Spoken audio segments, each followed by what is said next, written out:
Hai, perkenalkan nama saya Rido dari kelas Android Programming P2 dengan NIM 41190115 STMIC IGNI Cirebon. Di video kali ini saya akan membuat tutorial bagaimana cara membuat REST API menggunakan Next.js dan database MongoDB. Di video tutorial kali ini saya akan buat beberapa bagian. Bagian yang pertama, saya akan menjelaskan bagaimana cara mengintegrasi MongoDB dengan Next.js, dan saya akan menjelaskan bagaimana caranya membuat read function REST API. Bagaimana caranya? Simak berikut ini. Yang pertama, kita install Next.js-nya terlebih dahulu dengan example MongoDB. Kita kasih nama filenya REST API. Tunggu sampai proses install selesai. Setelah install Next.js selesai, kita akan mendapatkan file MongoDB.js yang hasil dari install tadi. Kita coba jalankan server Next.js-nya terlebih dahulu. Hasilnya akan terdapat error karena kita belum mengisi MongoURI di env-nya. Untuk mendapatkan URI link MongoDB-nya, kita harus sign in dulu di mongodb.com.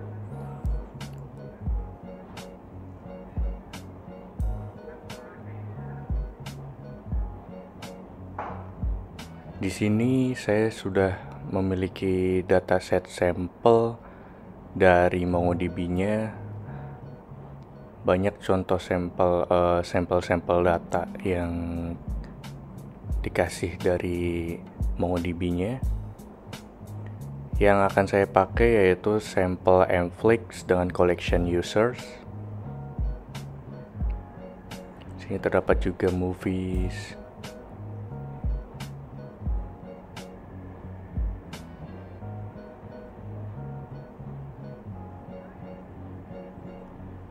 Selanjutnya kita akan menambahkan akses terlebih dahulu supaya kita dapat mengakses MongoDB ini. Kita kasih username REST API dengan password random, generate password. Kita copy terlebih dahulu passwordnya.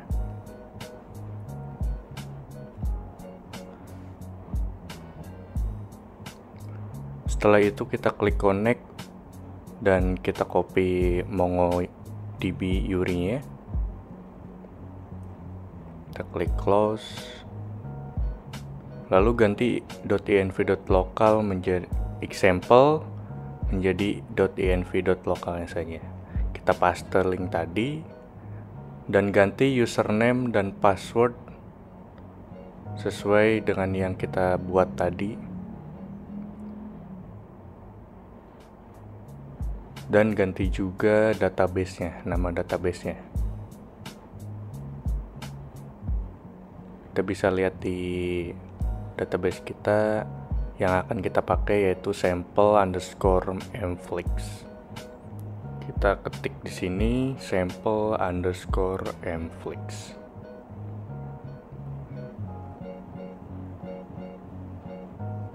Setelah itu kita jalankan ulang Next.js-nya, server Next.js-nya,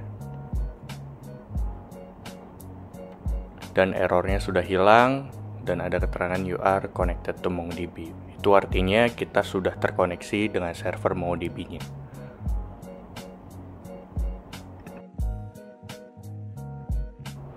Selanjutnya kita langsung saja membuat REST API-nya. Yang pertama kita membuat dulu folder API. Lalu kita buat juga folder user. Di dalam folder API kita buat file index.js-nya. Lalu kita panggil file client promise yang ada di MongoDB.js. Kita import terlebih dahulu, import client promise from MongoDB. Di sini kita akan membuat API untuk get data dari MongoDB yang sudah kita koneksikan tadi dengan database sample underscore ampliflick dengan collectionnya users. Yang pertama kita panggil client promise-nya dengan const client.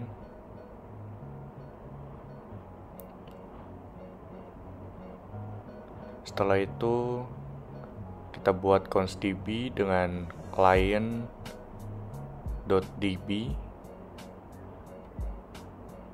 Nah, ini kita isi dengan nama database-nya tadi, yaitu sample underscore amplix, sesuai dengan yang di MongoDB tadi. Setelah itu kita akan melakukan pengambilan data. Kita gunakan void db.collection, isi nama collectionnya yaitu users.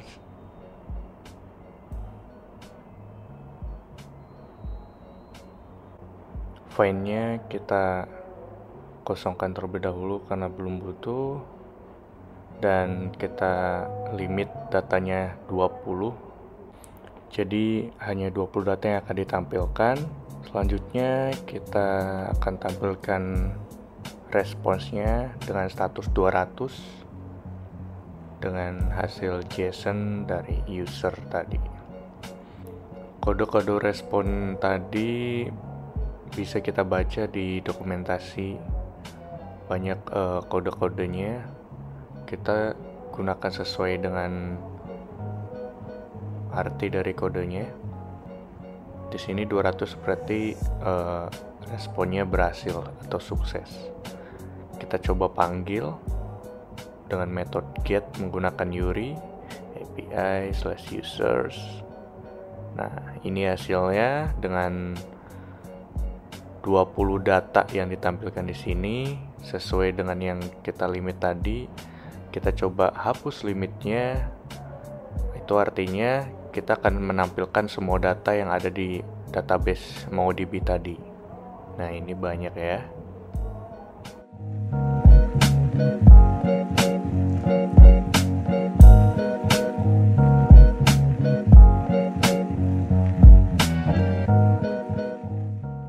Selanjutnya kita akan membuat satu function untuk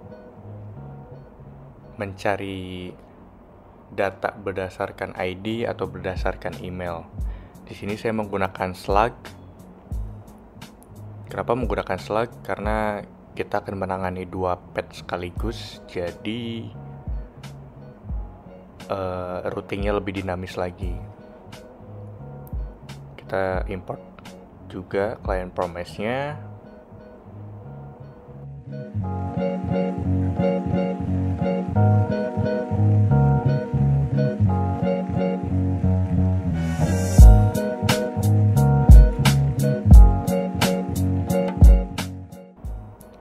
Nah, di sini kita akan mendeklarasikan variabel slug-nya. Kita ambil dari rect.query. Setelah itu kita bagi 2 lagi slug-nya. Di array pertama kita pakai dengan const key, dan yang keduanya array 1 kita gunakan const-nya value. Jadi di sini kita akan menangani, yaitu yang slug 0 itu kita pakai sebagai parameter pertama dan slug 1 sebagai parameter keduanya. Nah, kita coba terlebih dahulu apakah kita mendapatkan slug 0-nya atau key tadi dengan console log. Nah, hasilnya 1 sesuai dengan apa yang kita masukkan tadi. Dan value yaitu harusnya pet keduanya yaitu tes. Kita masukkan tes, hasilnya tes juga. Berarti di sini kita udah berhasil mengambil slug dengan array 0 dan slug dengan array 1-nya. Selanjutnya kita akan menghandle kedua slug tersebut. Tapi sebelumnya kita akan melakukan koneksi terlebih dahulu ke database MongoDB. Caranya masih sama seperti yang sebelumnya, tapi ada beberapa yang kita ubah disesuaikan dengan data apa yang mau kita ambil, dengan melalui ID-nya atau melalui emailnya yang kita cari. Sama seperti tadi, kita lakukan deklarasi const client sama dengan wait client promise, const db-nya sama dengan client.db.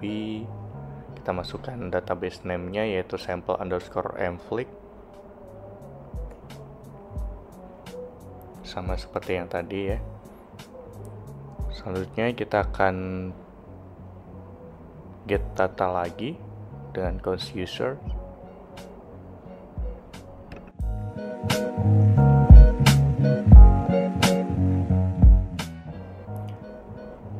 Nah, bedanya di sini kita melakukan find. Yang pertama kita coba terlebih dahulu menggunakan ID-nya. Kita underscore ID _, object ID. Nah, di sini kita perlu menambahkan dependensinya terlebih dahulu. Kita harus import object ID dari MongoDB-nya.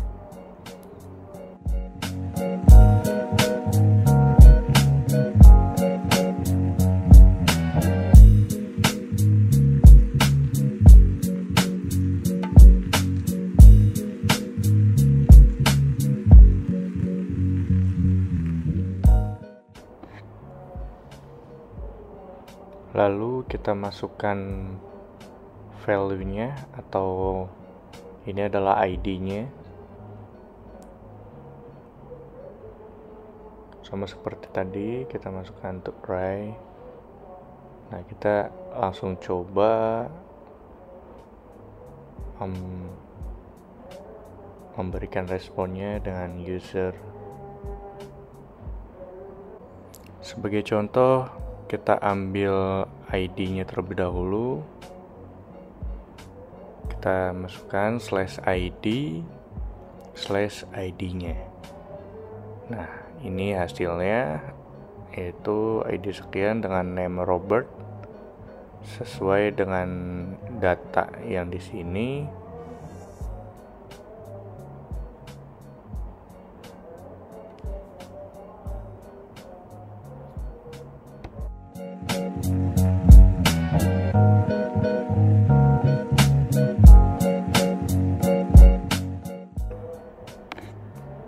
Nah, selanjutnya kita akan mencoba mencari data menggunakan email. /email/ masukkan emailnya. Nah, ternyata gagal. Kenapa? Karena kita belum menangani itu. Nah, sekarang kita buat terlebih dahulu functionnya untuk menangani pencarian menggunakan ID dan email. Kita buat async function supaya nanti kita tinggal panggil saja functionnya supaya codingnya kita lebih efisien lagi, tidak perlu mengetik ulang semuanya. Kita menggunakan switch case dengan parameternya key. Yang pertama kita case-nya ID, yaitu untuk pencarian data menggunakan ID.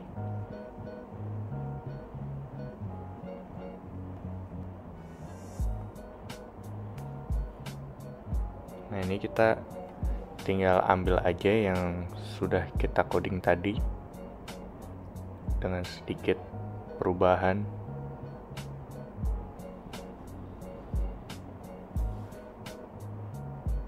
Sama seperti yang di bawah tadi ya, await db.collection user.find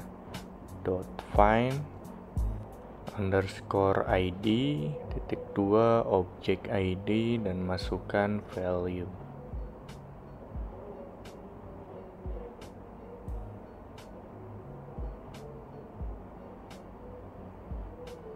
Saya kekurangan kurung awalnya, saya masukkan terlebih dahulu. lalu dot to right.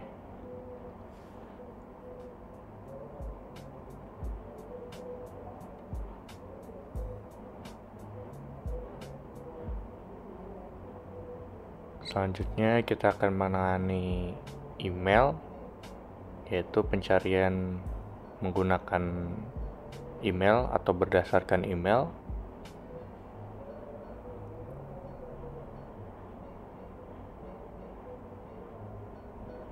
Nah, untuk saat ini masih error, kita coba tangani itu.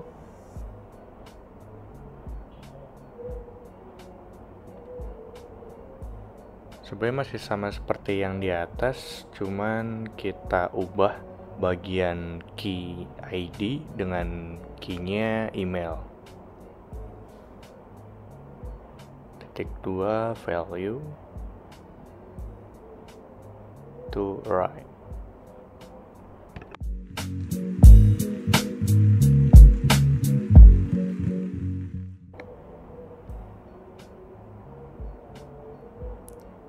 Kita masukkan defaultnya,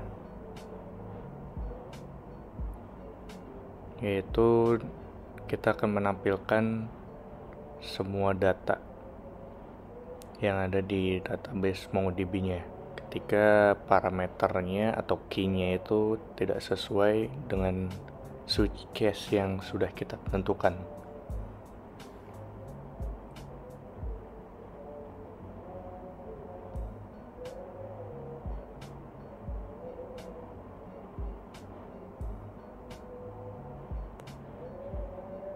Sini kita return resultnya.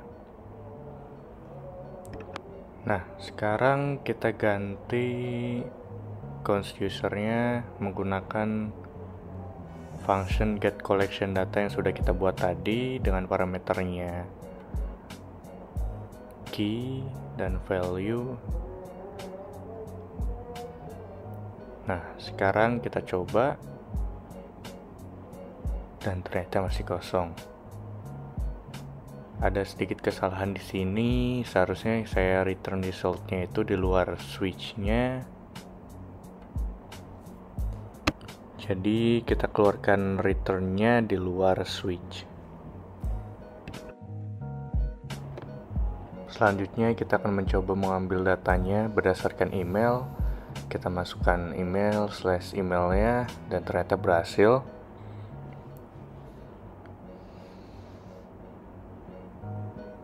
Kita juga coba menggunakan ID, berhasil juga.